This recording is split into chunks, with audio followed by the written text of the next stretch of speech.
திமுக ஆட்சியில மக்களுடைய நிம்மதியே போயிருச்சு அப்படின்னு சொல்லி எடப்பாடி பழனிசாமி சொல்லியிருக்காரு. சட்ட ஒழுங்கு சரியில்லை அப்படின்னு சொல்லியிருக்காரு. இதை மக்கள் எப்படி பாக்குறாங்க? திமுக ஆட்சியில மக்களுடைய நிம்மதி போயிருச்சா அப்படின்னு சொல்லி மக்கள்கிட்ட கேட்டு தெரிஞ்சுப்போம் வாங்க. எடப்பாடி சொல்றாரு. எடப்பாடி சொல்றதுக்கு தகுதியே கிடையாது. அவர் சசிகலா அவர் மக்கள் சேர்ந்து முதலமைச்சர் வந்தார். சசிகலா தேர்ந்து தான் முதலமைச்சர் வந்தார். அவருக்கு அந்த தகுதி கிடையாது. நல்லா ஆட்சிக்கு நல்லா நல்லதாக நிம்மதியாக மக்கள் நல்லா தாங்கிறாங்க. லேடிஸ் நல்லா தாங்கிறாங்க. லேடிஸுங்களுக்கு நல்லா பைசா கொடுக்குறாரு. எல்லாருக்கும் நல்லா எந்த பிரச்சனை கிடையாது. அவர் சொல்றது தகுதியே கிடையாது. மக்கள் சேர்ந்து அவர் வந்தால் தான் அவருக்கு அந்த தெரியும். மக்கள் சேர்ந்து இருக்குல்ல. சசிகலா மூலமாக தான் அவர் முதலமைச்சர் வந்தார். அவருக்கு அந்த பேச தகுதி இல்லை. அவர் பிஜேபி கூட கூட்டணி சேர்ந்துக்கிட்டு ரொம்ப அந்த இது பண்ணுறாரு. மக்கள் சேர்ந்து முதலமைச்சர் வந்தால் தான் இவர் மக்களோட இருக்கிறாரு. அண்ணன் அங்கங்கே உடம்பு இருந்தால் கூட அங்கங்கே அந்தந்த ஊருக்கு போகிறாரு. கிளீனாக வராரு. எல்லா வேலையும் நடந்துருந்தாங்க. எல்லா வேலையும் பண்ணின்னு கிளீனாக இந்த கூட்டணி வரும். மீந்த முதலமைச்சர் கிளீனாக வருவார் தலைவர். எந்த பிரச்சனை கிடையாது. எந்த இது நல்லா இருக்கும். அதெல்லாம் ஒன்றும் இங்கே அந்த மாதிரி எதுவுமே தெரியலப்பா.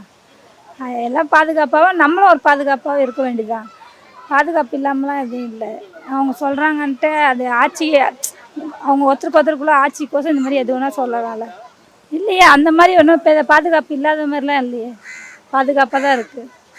எல்லாம் தான் செய்கிறாரு. இப்போ பஸ்ஸுக்கு ஃப்ரீ விட்டுருக்காங்க. ரெண்டாவது மகள் தொகை கொடுக்குறாங்க. அப்புறம் ஹாஸ்பிட்டலுக்கு அந்த காப்பீடு திட்டம் அது எல்லாம் எல்லாமே கொடுக்குறாங்க போகிறாங்க. அந்த மாதிரி பெண்களுக்கு பாதுகாப்பு எதுவும் இல்லாமலாம் இல்லை. பயம்லாம் ஒன்றும் அப்படிலாம் இதுவாக இல்லையே. பயப்படுற அளவுக்கு எதுவும் இல்லையே. அவங்கவுங்க பாதுகாப்பாக இருந்தால் என்னத்துக்கு பயம் வரப்போம். நாங்கள் எங்களோட இதில் பாதுகாப்பாக தான் இருக்கிறோம். பயம் யார் ஆட்சியில் வந்தாலும் எங்களுக்கு அந்த பயம்ன்றதெல்லாம் கிடையாது. ஸ்டாலின் ஆட்சியில சட்ட ஒழுங்கு சரியில்லைன்றாரு. அதை எப்படி பாக்குறீங்க? அப்படிலாம் ஒன்றும் இல்லையே. எல்லாமே எங்களுக்கு நியாயமாக தான் இருக்குது.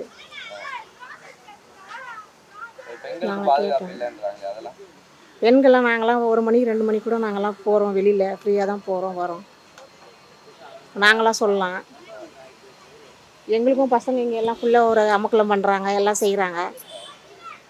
கொஞ்சம் ஆளுங்க கொஞ்சம் இதுவாக இருந்தாக்கா ஓடிடுவாங்க பசங்க. அவ்வளோதான்.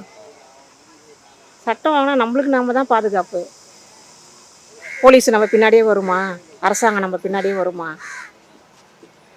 பெண்களுக்கு பெண்கள் தான் பாதுகாப்பு. இந்தியாவிலே சட்டம் ஒழுங்கு சரியாக இருக்கிற மாநிலம் தமிழ்நாடு. இந்தியாவிலே அமைதியான மாநிலம் தமிழ்நாடு. இது இந்தியா லெவல்லே அவங்களே சொல்லியிருக்காங்க. இங்கே யாருக்கும் எந்த பிரச்சனையும் இல்லை. அமைதியாக இருக்கிற மாநிலம் தமிழ் மாநிலம். எடப்பாடி அரசியலுக்காக பேசுகிறார். அப்படிலாம் ஒன்றும் கிடையாது. இங்கே தமிழகம் அமைதி பூங்காவாகவே இருக்குது. சட்டம் ஒழுங்கு சரியில்லைன்னு என்ன சட்டம் ஒழுங்கு? அங்கே பாதுகாப்பு இல்லை. அதாவது எங்கேயாவது 1-2 நிகழ்வு நடக்க தான் செய்யாது. எந்த மாநிலமாக இருந்தாலும் நடந்த நிகழ்வுக்கு நடவடிக்கை உடனே எடுக்கப்படுது. அதுதான் பார்க்கணும். இதே அந்த மணிப்பூர்லலாம்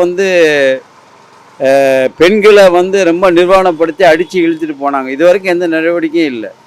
அங்கே அவங்க இந்த டபுள் இன்ஜின் சர்க்கார் தான் அங்கே நடக்குது. இங்கே அப்படி இல்லை. நடந்த நிகழ்வுக்கு எங்கேயாவது 1-2 சம்பவம் நடக்க தான் செய்யுது, இல்லைன்னு சொல்ல. அது நடந்ததுக்காக நடவடிக்கை எடுக்கப்படுது. அதுதான் முக்கியம்.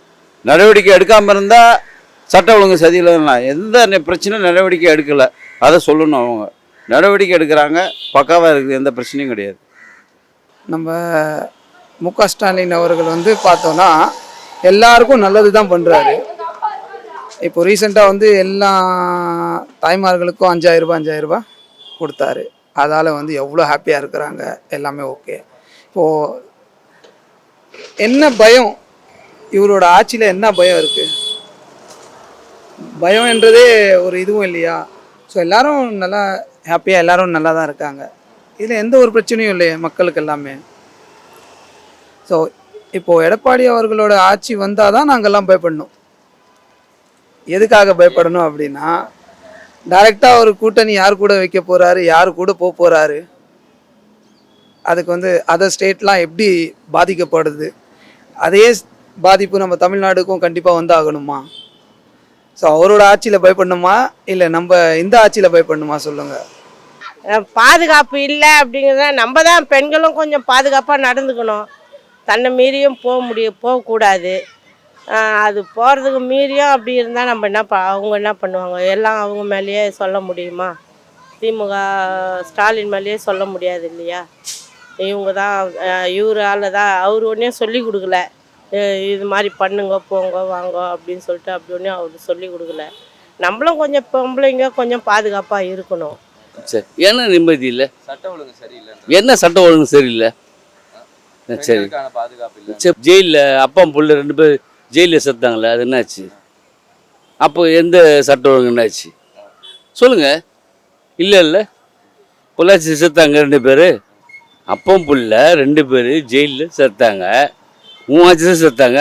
அப்போ அந்த சட்டம் ஒழுங்கு எங்கே போச்சு? இப்போ ஸ்டாலின் ஆட்சி சரியில்லை, இப்போ 3 ஆட்சியில் என்னாச்சு? இல்லை அப்புறம் தூத்துக்குடியில் 10 பேர் துப்பாக்கி சுட்டு கொண்டாங்க. அப்போ நீ என்ன சொன்ன? ஒரு சிஎம்மாக இருக்கிற நீ என்ன சொன்ன? காலையில் நான் டிவியை பார்த்து தான் நான் தெரிஞ்சுக்கினேன். அப்போ நீ எதுக்கு சிஎம்ஆகிற? ஒரு ஷூட்டிங் ஆர்டர் கொடுக்கும்போது சிஎம்க்கு தெரியாமல் ஷூட்டிங் ஆர்டர் கொடுப்பாங்களா? யாருன்னா ஒரு முதலமைச்சருக்கு தெரியாமல் எந்த ஒரு போலீஸ் அதிகாரியும் ஷூட்டிங் ஆர்டர் கொடுப்பாங்களா? நீங்கள் சொல்லுங்கள். கொடுக்க மாட்டாங்க. அப்போ எப்படி அவங்க ஷூட்டிங் ஆர்டர் கொடுத்தாங்க? நான் டிவியை பார்த்து தான் ஷூட்டிங் ஆர்டர் எனக்கு தெரிஞ்சுக்கினேன். 13 செத்துறாங்க தூத்துக்குடியில். அப்போ நீ எப்படி செத்துங்க? எடப்பாடியோட ஆட்சியில் என்ன பயம் இருக்கு? என்ன பண்ணியிருக்காரு இதுக்கு முன்னாடி? எதுவுமே பண்ணலையே. இல்லை, இதுக்கு முன்னாடி மக்கள் என்ன பண்ணியிருக்காரு? எதுவுமே அவரு உக்காந்து எதுவுமே பண்ணல. அவங்களோட முன்னாள் கட்சியோட அம்மா இருந்தாங்க இல்லையா, அவங்க ஆட்சி சொல்கிறீங்களா, பெஸ்ட்டான ஒரு ஆட்சியாக இருந்தது. ஸோ இவரோட ஆட்சியில் என்ன பண்ணார்? அவர் ஒன்றும் பண்ணல சொல்லி தான் ஃப்ளாப் ஆனார். ஸோ நம்ம தளபதி பார்த்தோன்னா நம்ம தளபதி பார்த்தோன்னா ஸோ பண்ணிகிட்டே இருக்கார். இன்னும் பெஸ்ட்டாக தான் போகிறாரு. இப்போ பார்த்தோன்னா எவ்வளோ மக்களுக்கு ரேஷன் கார்டு, ஸ்மார்ட் கார்டு அதெல்லாம் கிடைக்காம ரொம்ப கஷ்டப்பட்டுட்டு இருந்தாங்க.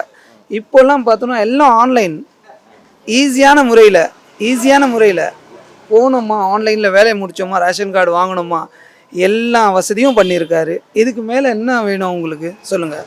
மக்கள் எதுக்காக பயப்படணும்?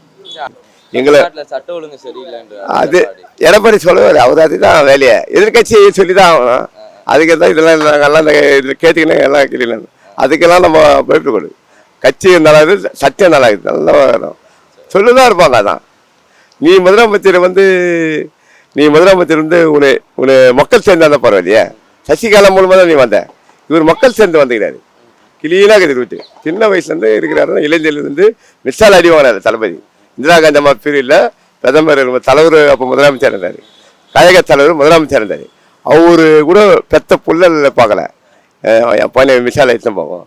இந்திரா காந்தி சித்தி பாபு தளபதி பிரச்சனை இல்லை. இன்னைக்கு தளபதி உயிராரு நாங்கள் பார்த்துருக்க போதோம். என் தளபதியை உயிராரு தான் அந்த சித்தி பாபு. அவர் அந்த குடும்பத்துக்கு சித்தி பாபு குடும்பத்துக்கு நல்லா பண்ணார். கழக தலைவரும் பெரியார், பேராசிரியர், அண்ணா எல்லாம். இந்த கட்சியை எந்த கும்பலும் ஆகிக்க முடியாது. திமுக நாங்கள் சின்ன வயசுலேருந்து அந்த இடத்துல இருக்கிறோம். நாங்கள் எதிர்கட்சி இருந்தால் கூட திமுக தான். எதிர்கட்சி இருந்தால் கூட வேலை செய்வோம். ஸ்டாலின் பக்கம் பணம் கொடுத்து பேசுகிறாங்க, அப்போ ஸ்டாலினுக்காக அப்படின்னு சொல்கிறாங்க. பணம் கொடுத்து பேசுகிறாங்கன்னு அடுத்தவங்க சொல்கிறது. ஆனால் அப்படியெல்லாம் கிடையாது. எங்கள் விருப்பத்துக்கு தான் நாங்கள் பேசுகிறோம். ஏதோ உதவியெல்லாம் செய்கிறாரு. இந்த சாலை விபத்தில் இறந்தவங்களுக்கெல்லாம் காசு கொடுக்குறாரு, போகிறாரு வராரு, எல்லாம் செய்கிறாரு. அவருடைய விருப்பத்தில் தான் அவர் செய்கிறாரு, எல்லாம் பண்ணுறாரு. அதெல்லாம் நன்மை தான், நமக்கு நன்மை தான். தமிழ்நாட்டில் பெண்கள்